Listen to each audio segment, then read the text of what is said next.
ವಿರುದ್ಧ ನಿವೃತ್ತ ಪ್ರಾಧ್ಯಾಪಕರು ಸಂಗ್ರಾಮ ಸಾರಿದ್ದಾರೆ. ನಿವೃತ್ತಿ ವೇತನ ವಿಚಾರದಲ್ಲಿ ಮಾಜಿ ಶಿಕ್ಷಕರು ಸಿಡಿದೆದ್ದಿದ್ದಾರೆ.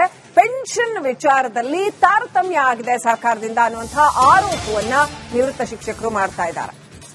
2022ರ ನಂತರ ನಿವೃತ್ತರಾದವರಿಗೆ 6ನೇ ವೇತನ ಆಯೋಗದ ಪಿಂಚಣಿ, 2022ಕ್ಕೂ ಮುಂಚೆ ನಿವೃತ್ತರಾದವರಿಗಷ್ಟೇ 7ನೇ ವೇತನ ಆಯೋಗದ ಪಿಂಚಣಿ. ಸರ್ಕಾರದ ಈ ತಾರತಮ್ಯ ನೀತಿ ವಿರುದ್ಧ ನಿವೃತ್ತರು ಆಕ್ರೋಶವನ್ನು ವ್ಯಕ್ತಪಡಿಸ್ತಾ ಇದ್ದಾರೆ. ತಾರತಮ್ಯ ನಿವಾರಣೆಗಾಗಿ ನಿವೃತ್ತ ಪ್ರಾಧ್ಯಾಪಕರು ಆಗ್ರಹ ವ್ಯಕ್ತಪಡಿಸ್ತಾ ಇದ್ದಾರೆ. ಸರ್ಕಾರ ಬೇಡಿಕೆಯನ್ನ ಈಡೇರಿಸದೇ ಇದ್ರೆ 3,500 ನಿವೃತ್ತ ಶಿಕ್ಷಕರು ಹೋರಾಟ ಮಾಡುವ ಎಚ್ಚರಿಕೆ ಕೊಟ್ಟಿದ್ದಾರೆ.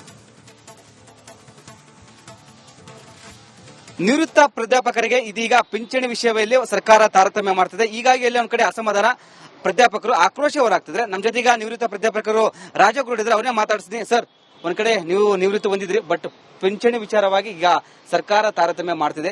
ಏನ್ ವಿಷಯ ಸರ್? ಸರ್ಕಾರಕ್ಕೆ ಏನಂತ ಒತ್ತಾಯ ಮಾಡ್ತಾರಂತ? ನಮಗೆ 30/6/2025 ಮುಂಚೆ ರಿಟೈರ್ಡ್ ಆಗಿರತಕ್ಕಂತ ನಮ್ಮದೇ ಹುದ್ದೆನಲ್ಲಿರತಕ್ಕಂತ ಅಧ್ಯಾಪಕರಿಗೆ ಮ್ಯಾಕ್ಸಿಮಮ್ ಒಂದು ಪಿಂಚಣಿಯನ್ನು ಸೌಲಭ್ಯವನ್ನು ಕೊಡ್ತಾ ಇದ್ದಾರೆ.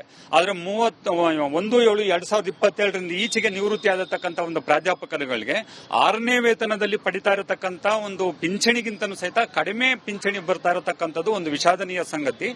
ಇದು ಹಣಕಾಸು ಇಲಾಖೆಯಿಂದ ಮಾಡಿರತಕ್ಕಂತ ಒಂದು ತಾರತಮ್ಯ ಆಗಿರೋದ್ರಿಂದ ನಾವು ಹಲವಾರು ಬಾರಿ ಇಲಾಖೆಗಳಿಗೆ ಮನವಿಗಳನ್ನು ಕೊಟ್ಟು, ಮಂತ್ರಿಗಳಿಗೆ ಮನವಿಯನ್ನು ಕೊಟ್ಟು, ಮಾನ್ಯ ಮುಖ್ಯಮಂತ್ರಿಯವರ ಕಚೇರಿಗೂ ಸಹಿತ ತಮ್ಮ ಮನವಿಯನ್ನ ಕೊಟ್ಟು ಸಹಿತ ಅವರು ಹಣಕಾಸು ಇಲಾಖೆಗೆ ಇದನ್ನ ಎಲ್ಲಾ ಮಾಹಿತಿಯನ್ನು ಸಬ್ಮಿಟ್ ಮಾಡಿದ್ರು ಸಹ ಇದುವರೆಗೂ ನಮಗೆ ನ್ಯಾಯ ಸಿಗ್ತಾ ಇಲ್ಲ. ತಾರತಮ್ಯ ಮಾಡ್ತಿದ್ರಂತ. ಯಾಕಂದ್ರೆ ನೀವೆಲ್ಲ ಒಂದೇ ಪ್ರಾಧ್ಯಾಪಕರು. ಯಾಕಂದ್ರೆ 2022 ನಂತರ ನಿವೃತ್ತಿ ಆದವರಿಗೆ 40% ಈಗ ನಿಮ್ಗೆ ಹಣ ಕಡಿತ ಆಗುತ್ತೆ. ಈಗ ಅದು 30/6/2025 ಮುಂಚೆ ರಿಟೈರ್ಡ್ ಆಗಿರತಕ್ಕಂತ ಒಂದು ಅಧ್ಯಾಪಕರಿಗೆ ಬೇಸಿಕ್ ಜೊತೆಗೆ ಮತ್ತು ಡಿಎ ಮತ್ತು ಇಂಟೀರಿಯಂ ರಿಲೀಫ್ ಎಲ್ಲವನ್ನು ಒಟ್ಟು ಮರ್ಜ್ ಮಾಡಿ ಅವರಿಗೆ ಬೇಸಿಕ್ ಅನ್ನ ಫಿಕ್ಸ್ ಮಾಡಿರೋದ್ರಿಂದ 1,19,531 ರೂಪಾಯಿ ಬರ್ತಾ ಇದೆ. ಆದ್ರೆ ತದನಂತರ ನಿವೃತ್ತಿಯಾಗಿರತಕ್ಕಂಥ ಅಧ್ಯಾಪಕರುಗಳಿಗೆ ಕೇವಲ ಬೇಸಿಕ್ ನಲ್ಲಿ ಅರ್ಧ ಭಾಗವನ್ನ ಮಾಡಿ ನಮ್ಮ ಕ್ವಾಲಿಫೈಯಿಂಗ್ ಸರ್ವಿಸ್ ಅನ್ನ ತಗೊಳ್ಳೋದ್ರಿಂದ ನಮಗೆ ಕನಿಷ್ಠ 13,000ದಿಂದ 42,000 ರೂಪಾಯಿವರೆಗೆ ಈ ಪಿಂಚಣಿಯ ಕಡಿತ ಆಗ್ತಾ ಇದೆ. ಈ ಒಂದು ಕಡಿತ ಪಿಂಚಣಿ 6ನೇ ವೇತನ ಆಯೋಗದಕ್ಕಿಂತನೂ ಸಹಿತ ಕಡಿಮೆ ಆಗ್ತಾ ಇದೆ. ಆದ್ರಿಂದ ನಾವು ಸರ್ಕಾರವನ್ನ ಮತ್ತೆ ಮಂತ್ರಿಗಳನ್ನ ಮತ್ತೆ ಹಣಕಾಸು ಇಲಾಖೆ ಮತ್ತು ಶಿಕ್ಷಣ ಇಲಾಖೆಯ ಎಲ್ಲ ಅಧಿಕಾರಿಗಳನ್ನ ಹಲವಾರು ಸಾರಿ ಮನವಿ ಮಾಡ್ಕೊತಾ ಇದೀವಿ. ಈ ಮೂಲಕ ಸಹಿತ ಮತ್ತೊಮ್ಮೆ ನಾವು ಮನವಿ ಮಾಡ್ಕೊಳ್ತಾ ಇದರಿಂದ ನಮಗೆ ಪರಿಹಾರ ಸಿಗಲಿಲ್ಲ ಅಂದ್ರೆ ನಾವು ಮುಂದೆ ಹೋರಾಟವನ್ನು ಮಾಡಬೇಕಾಗುತ್ತೆ ಅನ್ನತಕ್ಕಂತ ಒಂದು ಮನವಿಯನ್ನು ಮಾಡ್ತೀವಿ. ನಿಮ್ದು ಪಿಂಚಣಿ ಹಣ ಗ್ಯಾರಂಟಿ ಯೋಜನೆಗೆ ಬಳಸಿಕೊಳ್ತಾ ಎಂಬುದು ಸರ್ಕಾರ ಅಂತ ಅದು ಹಣಕಾಸು ಇಲಾಖೆಗೆ ಸ್ಪಷ್ಟವಾದತಕ್ಕಂತ ಮಾಹಿತಿ ಇರುತ್ತೆ. ಇದರಿಂದ ಈ ಉಳಿತಾಯದಿಂದ ಒಂದು ಫ್ರೀ ಗಿಫ್ಟ್ ಕೊಡ್ತಾ ಇರತಕ್ಕಂಥ ಇಲಾಖೆಗಳಿಗೆ ಎಷ್ಟು ಹಣಕಾಸು ಉಳಿತಾಯ ಆಗ್ತಾ ಇದೆ ಅನ್ನತಕ್ಕಂಥದ್ದು ಅವರ ಹಣಕಾಸು ಇಲಾಖೆಗೆ ಮಾಹಿತಿ ಇದೆ. ನಿವೃತ್ತ ಪ್ರಾಧ್ಯಾಪಕರು 2022 ನಂತರ 1/7/2022 ನಂತರ ನಿವೃತ್ತಿ ಆಗಿರತಕ್ಕಂಥ ಅಧ್ಯಾಪಕರು ಕನಿಷ್ಠ 2,800ರಿಂದ 3,500ವರೆಗೂ ಇದ್ದಿದ್ದಾರೆ. ಒಂದು ವೇಳೆ ಈ ಒಂದು ಪಿಂಚಣಿ ನಿಮ್ಮ ಮನವಿಯನ್ನ ಮಾಡಲಂದ್ರೆ ಹೋರಾಟನ ಹೇಗೆ ಸರ್ ಅಂತ? ಖಂಡಿತವಾಗಿ ನಾವು ಈ ನಮ್ಮ ಒಂದು ಅಹವಾಲುಗಳನ್ನ ಅವರು ಪರಿಹಾರ ಮಾಡ್ಕೊಳ್ಳಿ ನಾವು ಒಂದು ಬೀದಿಗಿಳಿದು ಹೋರಾಟವನ್ನು ಮಾಡಬೇಕಾಗುತ್ತೆ. ಯಾಕೆಂದ್ರೆ ನಾವೀಗ ಆಲ್ರೆಡಿ ನಿವೃತ್ತಿ ಆಗಿರತಕ್ಕಂಥ ಉಪನ್ಯಾಸಕರು ಹಲವಾರು ಒಂದು ವಯಸ್ಸಾಗಿರತಕ್ಕಂಥವ್ರು ಅನಾರೋಗ್ಯಕ್ಕೆ ಪೀಡಿತರಾಗಿರತಕ್ಕಂಥ ಒಂದು ಸಂದರ್ಭ ಇದೆ. ನಮ್ಮ ಒಂದು ಪ್ರತಿನಿತ್ಯದ ಒಂದು ಜೀವನ ಮಾಡೋಕ್ಕೂ ಸಹಿತ ನಮಗೆ ಕಷ್ಟ ಆಗಿರುತ್ತದೆ ಉಪನ್ಯಾಸಕರಲ್ಲಿ. ಹಾಗಾಗಿ ನಾನು ಈ ಮೂಲಕ ಒಂದು ಹಣಕಾಸು ಇಲಾಖೆಗೆ ಒಂದು ಸ್ಪಷ್ಟ ನಿರ್ದೇಶನವನ್ನು ನೀಡಬೇಕು ಅಂತ ಹೇಳ್ಬಿಟ್ಟು ನಾನು ಮಾನ್ಯ ಮಂತ್ರಿಗಳಿಗೆ ಮತ್ತೆ ಮುಖ್ಯಮಂತ್ರಿಗಳಿಗೂ ಸಹಿತ ನಾನು ಮನವಿಯನ್ನ ಮಾಡ್ಕೊಳ್ತಾ ಇದ್ದೀನಿ. ಸರ್ ಇದಿಷ್ಟು ನಿವೃತ್ತ ಪ್ರಾಧ್ಯಾಪಕರು ರಾಜುಗೌಡ ಅವರ ಮಾತಾಗಿತ್ತು. ಕ್ಯಾಮರಾ ಪರ್ಸನ್ ಕೃಷ್ಣ ಜೊತೆ ವೀರೇಶ್, ರಿಪಬ್ಲಿಕ್ ಕನ್ನಡ. ಸರ್ಕಾರದ ವಿರುದ್ಧ ನಿವೃತ್ತ ಪ್ರಾಧ್ಯಾಪಕರು ಸಂಗ್ರಾಮ ಸಾರಿದ್ದಾರೆ. ನಿವೃತ್ತಿ ವೇತನ ವಿಚಾರದಲ್ಲಿ ಮಾಜಿ ಶಿಕ್ಷಕರು ಸಿಡಿದೆದ್ದಿದ್ದಾರೆ. ಪೆನ್ಷನ್ ವಿಚಾರದಲ್ಲಿ ತಾರತಮ್ಯ ಆಗಿದೆ ಸರ್ಕಾರದಿಂದ ಅನ್ನುವಂತಹ ಆರೋಪವನ್ನ ನಿವೃತ್ತ ಶಿಕ್ಷಕರು ಮಾಡ್ತಾ ಇದ್ದಾರೆ. 2022ರ ನಂತರ ನಿವೃತ್ತರಾದವರಿಗೆ 6ನೇ ವೇತನ ಆಯೋಗದ ಪಿಂಚಣಿ, 2022ಕ್ಕೂ ಮುಂಚೆ ನಿವೃತ್ತರಾದವರಿಗಷ್ಟೇ 7ನೇ ವೇತನ ಆಯೋಗದ ಪಿಂಚಣಿ. ಸರ್ಕಾರದ ಈ ತಾರತಮ್ಯ ನೀತಿ ವಿರುದ್ಧ ನಿವೃತ್ತರು ಆಕ್ರೋಶವನ್ನು ವ್ಯಕ್ತಪಡಿಸ್ತಾ ಇದ್ದಾರೆ. ತಾರತಮ್ಯ ನಿವಾರಣೆಗಾಗಿ ನಿವೃತ್ತ ಪ್ರಾಧ್ಯಾಪಕರು ಆಗ್ರಹ ವ್ಯಕ್ತಪಡಿಸ್ತಾ ಇದ್ದಾರೆ. ಸರ್ಕಾರ ಬೇಡಿಕೆಯನ್ನ ಈಡೇರಿಸದೇ ಇದ್ರೆ 3,500 ನಿವೃತ್ತ ಶಿಕ್ಷಕರು ಹೋರಾಟ ಮಾಡುವ ಎಚ್ಚರಿಕೆ ಕೊಟ್ಟಿದ್ದಾರೆ. ನಿವೃತ್ತ ಪ್ರಾಧ್ಯಾಪಕರಿಗೆ ಇದೀಗ ಪಿಂಚಣಿ ವಿಷಯದಲ್ಲಿ ಸರ್ಕಾರ ತಾರತಮ್ಯ ಮಾಡ್ತಿದೆ. ಹೀಗಾಗಿ ಎಲ್ಲ ಒಂದ್ ಕಡೆ ಅಸಮಾಧಾನ, ಪ್ರಾಧ್ಯಾಪಕರು ಆಕ್ರೋಶ ಹೊರಾಗ್ತಿದ್ರೆ. ನಮ್ಮ ಜೊತೆಗ ನಿವೃತ್ತ ಪ್ರಾಧ್ಯಾಪಕರು ರಾಜಗುರು ಇದ್ರೆ ಅವರೇ ಮಾತಾಡಿಸ್ತೀನಿ. ಸರ್, ಒಂದ್ ಕಡೆ ನೀವು ನಿವೃತ್ತಿ ಹೊಂದಿದ್ರಿ, ಬಟ್ ಪಿಂಚಣಿ ವಿಚಾರವಾಗಿ ಈಗ ಸರ್ಕಾರ ತಾರತಮ್ಯ ಮಾಡ್ತಿದೆ.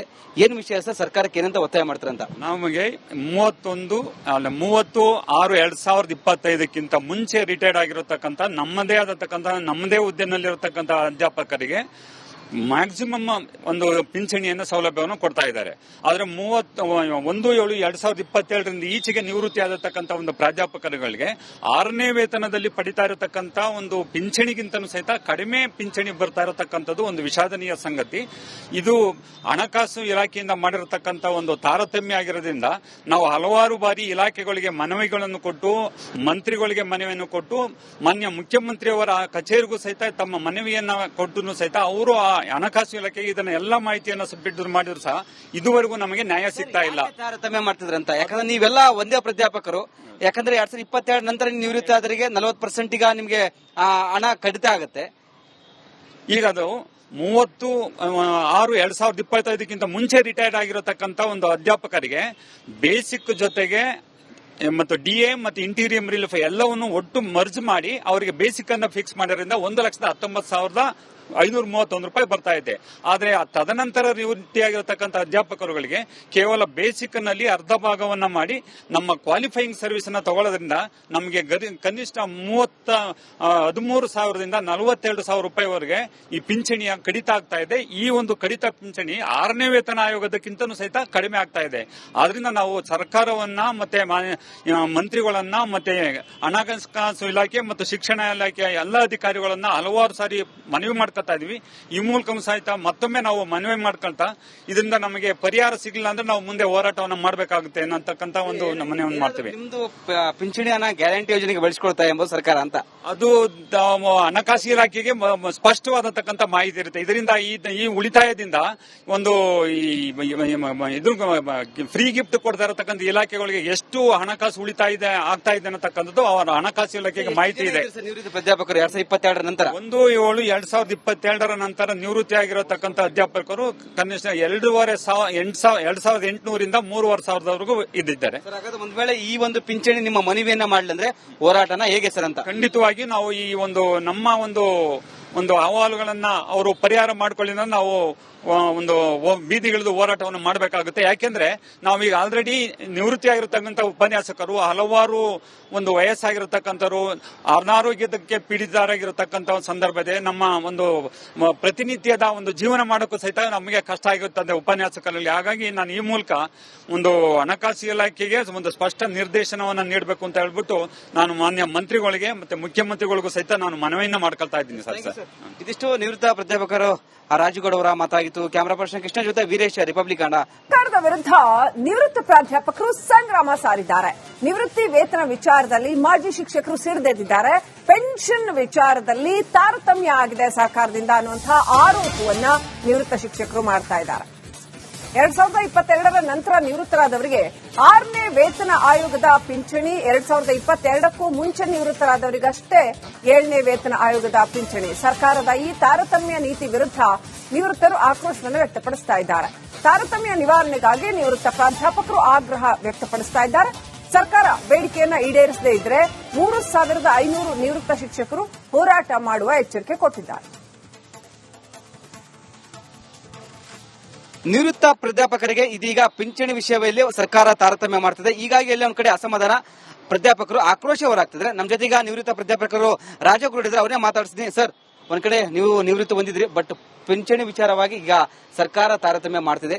ಏನ್ ವಿಷಯ ಸರ್, ಸರ್ಕಾರಕ್ಕೆ ಏನಂತ ಒತ್ತಾಯ ಮಾಡ್ತಾರಂತ? ನಮಗೆ 30/6/2025 ಮುಂಚೆ ರಿಟೈರ್ಡ್ ಆಗಿರತಕ್ಕಂತ ನಮ್ಮದೇ ಹುದ್ದೆನಲ್ಲಿರತಕ್ಕಂತ ಅಧ್ಯಾಪಕರಿಗೆ ಮ್ಯಾಕ್ಸಿಮಮ್ ಒಂದು ಪಿಂಚಣಿಯನ್ನು ಸೌಲಭ್ಯವನ್ನು ಕೊಡ್ತಾ ಇದ್ದಾರೆ.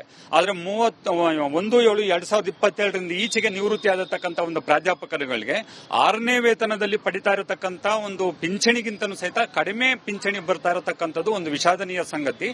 ಇದು ಹಣಕಾಸು ಇಲಾಖೆಯಿಂದ ಮಾಡಿರತಕ್ಕಂಥ ಒಂದು ತಾರತಮ್ಯ ಆಗಿರೋದ್ರಿಂದ ನಾವು ಹಲವಾರು ಬಾರಿ ಇಲಾಖೆಗಳಿಗೆ ಮನವಿಗಳನ್ನು ಕೊಟ್ಟು, ಮಂತ್ರಿಗಳಿಗೆ ಮನವಿಯನ್ನು ಕೊಟ್ಟು, ಮಾನ್ಯ ಮುಖ್ಯಮಂತ್ರಿಯವರ ಕಚೇರಿಗೂ ಸಹಿತ ತಮ್ಮ ಮನವಿಯನ್ನ ಕೊಟ್ಟು ಸಹಿತ ಅವರು ಹಣಕಾಸು ಇಲಾಖೆಗೆ ಇದನ್ನ ಎಲ್ಲಾ ಮಾಹಿತಿಯನ್ನ ಸಬ್ಮಿಟ್ ಮಾಡಿದ್ರು ಸಹ ಇದುವರೆಗೂ ನಮಗೆ ನ್ಯಾಯ ಸಿಗ್ತಾ ಇಲ್ಲ. ತಾರತಮ್ಯ ಮಾಡ್ತಿದ್ರಂತ, ಯಾಕಂದ್ರೆ ನೀವೆಲ್ಲ ಒಂದೇ ಪ್ರಾಧ್ಯಾಪಕರು. ಯಾಕಂದ್ರೆ 2022 ನಂತರ ನಿವೃತ್ತಿ ಆದವರಿಗೆ 40% ಈಗ ನಿಮ್ಗೆ ಹಣ ಕಡಿತ ಆಗುತ್ತೆ. ಈಗ ಅದು 30/6/2025 ಮುಂಚೆ ರಿಟೈರ್ಡ್ ಆಗಿರತಕ್ಕಂತ ಒಂದು ಅಧ್ಯಾಪಕರಿಗೆ ಬೇಸಿಕ್ ಜೊತೆಗೆ ಮತ್ತು DA ಮತ್ತು ಇಂಟೀರಿಯಂ ರಿಲೀಫ್ ಎಲ್ಲವನ್ನು ಒಟ್ಟು ಮರ್ಜ್ ಮಾಡಿ ಅವರಿಗೆ ಬೇಸಿಕ್ ಅನ್ನ ಫಿಕ್ಸ್ ಮಾಡಿರೋದ್ರಿಂದ 1,19,531 ರೂಪಾಯಿ ಬರ್ತಾ ಇದೆ. ಆದ್ರೆ ತದನಂತರ ನಿವೃತ್ತಿಯಾಗಿರತಕ್ಕಂಥ ಅಧ್ಯಾಪಕರುಗಳಿಗೆ ಕೇವಲ ಬೇಸಿಕ್ ನಲ್ಲಿ ಅರ್ಧ ಭಾಗವನ್ನ ಮಾಡಿ ನಮ್ಮ ಕ್ವಾಲಿಫೈಯಿಂಗ್ ಸರ್ವಿಸ್ ಅನ್ನ ತಗೊಳ್ಳೋದ್ರಿಂದ ನಮಗೆ ಕನಿಷ್ಠ 13,000ದಿಂದ 42,000 ರೂಪಾಯಿವರೆಗೆ ಈ ಪಿಂಚಣಿಯ ಕಡಿತ ಆಗ್ತಾ ಇದೆ. ಈ ಒಂದು ಕಡಿತ ಪಿಂಚಣಿ 6ನೇ ವೇತನ ಆಯೋಗದಕ್ಕಿಂತನೂ ಸಹಿತ ಕಡಿಮೆ ಆಗ್ತಾ ಇದೆ. ಆದ್ರಿಂದ ನಾವು ಸರ್ಕಾರವನ್ನ ಮತ್ತೆ ಮಂತ್ರಿಗಳನ್ನ ಮತ್ತೆ ಹಣಕಾಸು ಇಲಾಖೆ ಮತ್ತು ಶಿಕ್ಷಣ ಇಲಾಖೆಯ ಎಲ್ಲ ಅಧಿಕಾರಿಗಳನ್ನ ಹಲವಾರು ಸಾರಿ ಮನವಿ ಮಾಡ್ಕೊತಾ ಇದೀವಿ.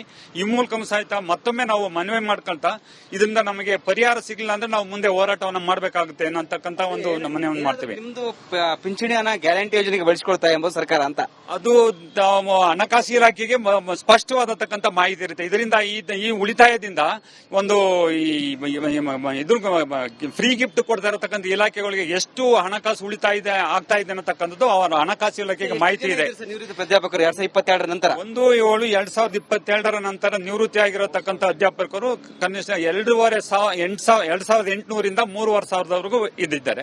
ಒಂದ್ ವೇಳೆ ಈ ಒಂದು ಪಿಂಚಣಿ ನಿಮ್ಮ ಮನವಿಯನ್ನ ಮಾಡ್ಲಂದ್ರೆ ಹೋರಾಟನ ಹೇಗೆ ಸರ್ ಅಂತ ಖಂಡಿತವಾಗಿ ನಾವು ಈ ನಮ್ಮ ಒಂದು ಅಹವಾಲುಗಳನ್ನ ಅವರು ಪರಿಹಾರ ಮಾಡ್ಕೊಳ್ಳಿ ನಾವು ಒಂದು ಬೀದಿಗಿಳಿದು ಹೋರಾಟವನ್ನು ಮಾಡಬೇಕಾಗುತ್ತೆ. ಯಾಕೆಂದ್ರೆ ನಾವೀಗ ಆಲ್ರೆಡಿ ನಿವೃತ್ತಿ ಆಗಿರತಕ್ಕಂಥ ಉಪನ್ಯಾಸಕರು ಹಲವಾರು ಒಂದು ವಯಸ್ಸಾಗಿರತಕ್ಕಂಥವ್ರು ಅನಾರೋಗ್ಯಕ್ಕೆ ಪೀಡಿತರಾಗಿರತಕ್ಕಂಥ ಒಂದು ಸಂದರ್ಭ ಇದೆ. ನಮ್ಮ ಒಂದು ಪ್ರತಿನಿತ್ಯದ ಒಂದು ಜೀವನ ಮಾಡೋಕ್ಕೂ ಸಹಿತ ನಮಗೆ ಕಷ್ಟ ಆಗಿರುತ್ತದೆ ಉಪನ್ಯಾಸಕರಲ್ಲಿ. ಹಾಗಾಗಿ ನಾನು ಈ ಮೂಲಕ ಒಂದು ಹಣಕಾಸು ಇಲಾಖೆಗೆ ಒಂದು ಸ್ಪಷ್ಟ ನಿರ್ದೇಶನವನ್ನು ನೀಡಬೇಕು ಅಂತ ಹೇಳ್ಬಿಟ್ಟು ನಾನು ಮಾನ್ಯ ಮಂತ್ರಿಗಳಿಗೆ ಮತ್ತೆ ಮುಖ್ಯಮಂತ್ರಿಗಳಿಗೂ ಸಹಿತ ನಾನು ಮನವಿಯನ್ನ ಮಾಡ್ಕೊಳ್ತಾ ಇದ್ದೀನಿ ಸರ್.